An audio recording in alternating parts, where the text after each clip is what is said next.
great to see you.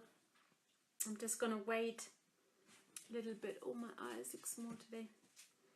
I'm gonna wait and see if there's some more people coming on before I start.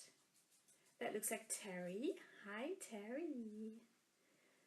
Great that you're joining us. I'm just waiting for another half a minute and then I'll start.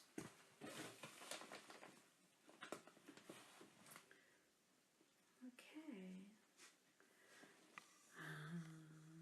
Oops. Guest request. Yeah. Hi, Terry. Wonderful. How are you? How are you, Terry? It's early afternoon there over with you in the States. I can't see anything more. I can just see you haven't put that in. Right, I'm gonna start. So, you're great. That's pretty. Yeah, it's really great to see you too. Right, okay, we're gonna start. So, I thought this week after the lunar eclipse has been what is known as integration week. Okay, so we've had 3 lunar eclipses and it seems it's really affecting a lot of people in terms of that a lot of people are conscious of the new choices they have and are very conscious about what doesn't suit them any longer. There's Martin. Hi, Martin. We're just starting. And making decisions, therefore, and this week has been integration week, and we're practicing all the things that don't suit us any longer, and we're trying out the new things that we want to do, and that can be quite wobbly, of course. I don't know if I said it in my live, but I have one person I work with, a relative of theirs, had a wedding planned on this big lunar eclipse, which was on a Friday, and it was called off. I mean, that's really powerful, isn't it? And the lady concerned is actually now much happier that it hasn't happened, and she wasn't the one who called it off. So I think a lot of people told me at the moment there's lots coming up from the past that can be really triggering us, and energetically overall this is a great time for change. Okay, so I want to talk about today what I've noticed last week, what makes us uncomfortable.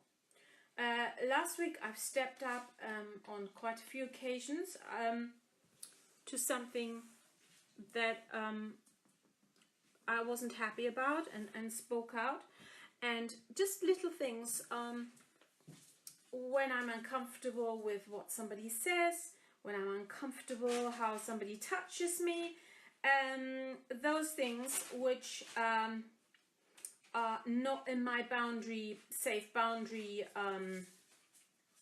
thing. How do you deal with that? You know, that, and I think they are the things that are really important for us to keep safe and to keep other people safe. I work with a lot of young people, and I'm very uncomfortable when things are not clear, and I think young people especially need to be guided. We need to be protected also, and things can get out of hand if things are not clear. So that's come up a lot, you know, boundaries, unclear. So step up as a leader and speak your truth, how you like to be treated, or I did, how I want to be treated. And it was uncomfortable, yeah, but it had to be done, and I'm very lucky. I've got a good sisterhood who I ask and exchange with whether that's okay, and I ask them lots of things, etc. Okay, and the other, and yeah, I'm asking you, have you had similar experiences last week or not? Things coming up for you there? Does that ring a bell or not particularly? I'm just waiting. I can't see actually. I can't. Terry's writing, boundaries are so important to creating an ideal life. Yeah, absolutely. I agree. And we give the other people also then a signal how we want to be treated, you know, that we want to be paid on time, that we don't want somebody to ring us at a certain time. All those things I think are really important. And thank you for that, Terry. And also the other thing I wanted to talk about, which is also super uncomfortable, is what I came across with our live training yesterday with Jessica K-Valentor, which is what triggers us. And that when we go to where what triggers us and see what that means, we can really turn our rubbish into cash. We can turn our pain into gold, and that will bring us forward. I'll give you an example. I get triggered at work by brash people who are very confident females. I make a lot more allowances for men, very bad, but I do, or have done until today. So brash females who generalize knowledge and how do you call it, overemphasizing, exaggerate. Yeah, it's something I cannot stand. So we looked at that. The coin sign of that, the other tip side of that is that it's my hidden desire to be more confident properly. Yeah, so if I look at it from that way, that I would like the confidence of that person and the certainty of that person, not the rest of that, then that's a great thing. So, you know, have a look at where you are triggered. What kind of people trigger you? What kind of situations? What do you need to thrive? But what triggers you? Yeah, that's a really good question to, in order to step truly into your power, and in order to succeed, and in order to be also honest with you, because as Tony Robbins says, the quality of your life is equivalent of the quality of the uncomfortable questions you can ask yourself. And that of course is so true also in relationships, in romantic relationships. If we are how do you call it? Gosh, my English is not very good today. If we're confident and value ourselves enough that we can ask our partner a really uncomfortable question, which means he might say something I don't want to hear, and then I might make a decision out of that. Or hopefully, I'm going to listen to what he has to say, and I'm going to think about it and what that means, and I give that a bit of time. Or I might have a surprise and get the most wonderful answer. And that's more a reflection of how not highly I thought of myself, and that in return would make the connection even stronger. But we have to be able to be vulnerable, of course, to do that. But also we have to be honest enough to do that. So, you know, those are really good questions, I think. And let me just, I wrote a few things down here. Yeah, what are you most triggered by?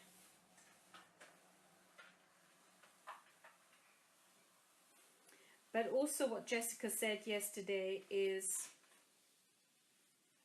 which is really, really lovely. I'm sorry, I can't find things.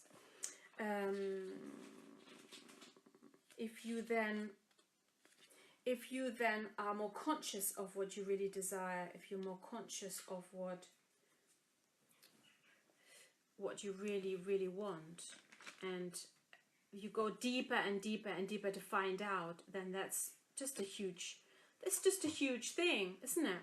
If you can, from being triggered, from that point on, if you can find out what you really want instead, and that you don't have, and you want to step into that power, and then of course that liberates you to be highly creative, to create that, And what law of attraction says, and once you know what you want, is you think of the most inspired action step to take next to that goal, so that you always go forward. So I think that's a really super thing.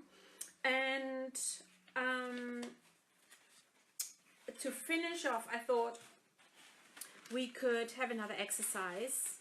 Yeah, Terry's writing, being conscious that it's what you want and not what somebody else wants for you. Right, absolutely. And there's Sierra. Oh, hi Sierra. So many layers to work with when we get triggered. I love the deeper. Yeah, exactly. That, you know, I feel, especially when we are when we've grown up in families where there was addiction, which I also have. I've grown up in a fabulous family, and I don't judge it now. It's all learning for me, but there was quite a lot of alcoholism also. Then we, what we call in NLP, we distort and delete. So we pretend something is not happening. And I have that at work all the time, that somebody will, for example, will just not show up, or will be not on time, and then nobody actually asks, why were you not on time, and would you please tell me next time? It's almost as if it hasn't happened, which is not good for communication. So those are all those layers that we have. And what I'm really trying to say is that sometimes we're conscious of it, and sometimes we are really not conscious of it, especially when we've grown up in families for addiction where things had to always brush under the carpet. We are not conscious of it. So if somebody annoys us because they're doing X, Y, and Z, they might actually not be conscious of it genuinely. And I know that for myself, I'm not conscious of a lot of things. Okay, so just work through compassion, etc. But what I find really important in my work is that I increasingly know what I want, what I desire, what my dream lifestyle is, what my dream communication style is, how I want to live, how I want to create my soulmate connection, how I want to support my children, how I want to support my community, how lovingly and interestingly I want to connect with people like you who are my tribe. That is much more interesting once we've done all the nitty-gritty work, and we'll always come back to it. But for me, it's very important not to stay there. So in this little exercise before we go, I ask you to step into the space of the lifestyle you want to create, the work environment you want to have. And I want to ask you, what do you see in that ideal workplace? What do you see? What kind of people are around you? Where are you? What do you hear in your ideal lifestyle, in your ideal work environment? What do you hear? What kind of people do you hear? How do they speak? How softly do they speak? Are there lots of foreigners around who have maybe an accent you like it internationally? Do you like very few people to work with? Do you like it buzzing? Do you like lots of people? What's your ideal lifestyle there? What do you hear? Are you in nature? Are you by the sea? And then also, how do you feel when you step into that space where you really enjoy your lifestyle and you really enjoy how your business is going? How do you feel? How do you feel in your body? How do you feel in your tummy? How do you feel in your shoulders? How do you feel in your head? What's different? Which area is different to normal?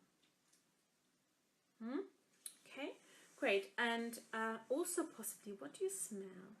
What do you smell when you're in your ideal work environment or lifestyle that you are creating? What do you smell? How does it smell like? What do you really like? That's just for you.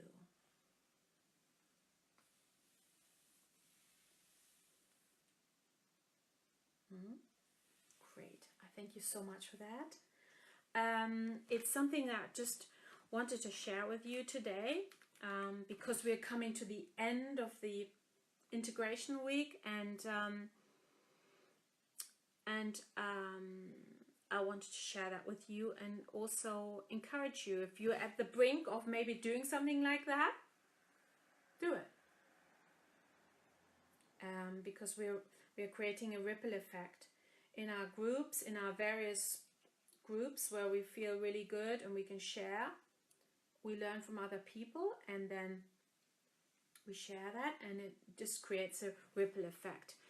And just before we close and wrap up, actually there was one other thing I felt coming through very much last week, which is that I'm also so grateful for conscious men and caring men and kind men and strong men and interesting men and sexy men and exciting men and honest men and so many great men, because they balance life out. And I don't know why it happened last week. I often thought, my God, I'm in touch with so many amazing men, and I'm so grateful for that. So I think that's also a shift for me. I've closed down my exclusive Facebook group, closed group, and I'm so grateful. Yeah, I'm really so grateful for that. And now I want to wrap up, and I thank you so much for watching, and I'll see you soon. Bye bye. Have a great day. Bye.